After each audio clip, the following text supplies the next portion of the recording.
जय श्री कृष्णा फ्रेंड्स। आज की कहानी का शीर्षक है अच्छी संगत का फल। सुल्तान महमूद अपनी प्रजा की हिफाजत के लिए रात में भेष बदलकर घूमता रहता था। एक बार उसे 5 चोर मिले। सुल्तान ने पूछा, तुम कौन हो? चोरों ने जवाब दिया कि हम चोर हैं। फिर उन्होंने सुल्तान से पूछा कि तुम कौन हो?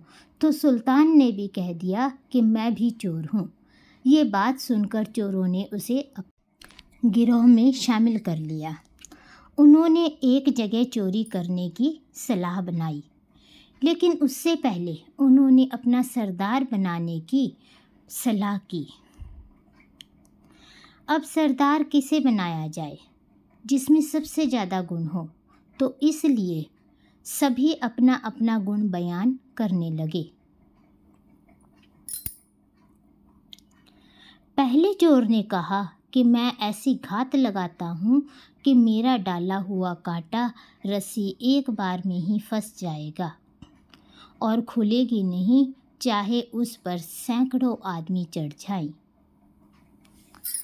दूसरे चोर ने भी कहा कि मैं भी ऐसी नकाब लगाने में माहिर हूँ जिससे जल्दी और आसानी से बिना किसी आवाज़ के हम कहीं पे भी पहुँच सकते हैं।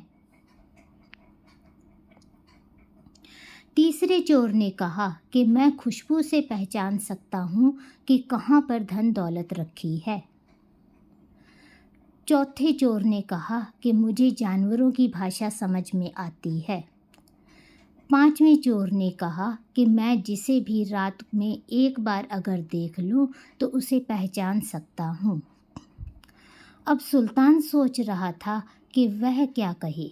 काफ़ी सोच विचार करने पर सुल्तान ने कहा कि मेरी दाढ़ी इतनी खास है कि भले चाहे कोई कितना भी गुनाहगार चोर डाकू क्यों ना हो, अगर मैं अपनी दाढ़ी को हिला दूं तो सभी आज़ाद हो सकते हैं।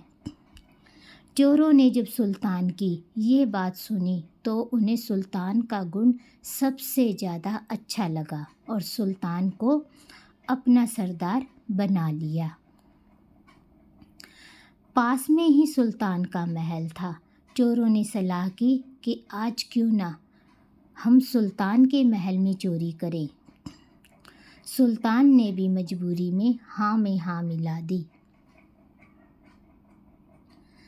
जब चोर महल की तरफ जाने लगे तो एक कुत्ता भौंकने लगा। तो चौथे चोर ने बताया कि कुत्ता क्या कह रहा है कि आप सभी में से एक बादशाह है। चौथे चोर की बात सुनकर बाकी के चोर हंसने लग गए और बादशाह भी हंसने लगा। महल के पास पहुंचकर चोर ने घात लगाई, जो आसानी से लग गई और सभी चोर महल की चारदीवारी को पार करके महल के ऊपर चढ़ गए। दूसरे चोर ने नकाब लगा दी। तीसरे चोर ने सूंघ कर बता दिया कि खजाना कहाँ रखा है।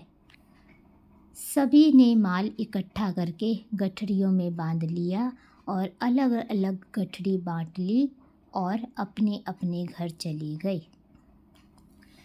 अगले दिन बादशाह ने अपने सैनिकों को भिजवाकर उन चोरों को पकड़वा लिया और उन्हें फांसी का हुक्म दे दिया।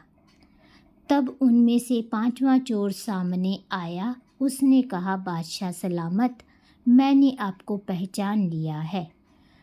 रात को चोरी करते वक्त आप भी हमारे साथ थे।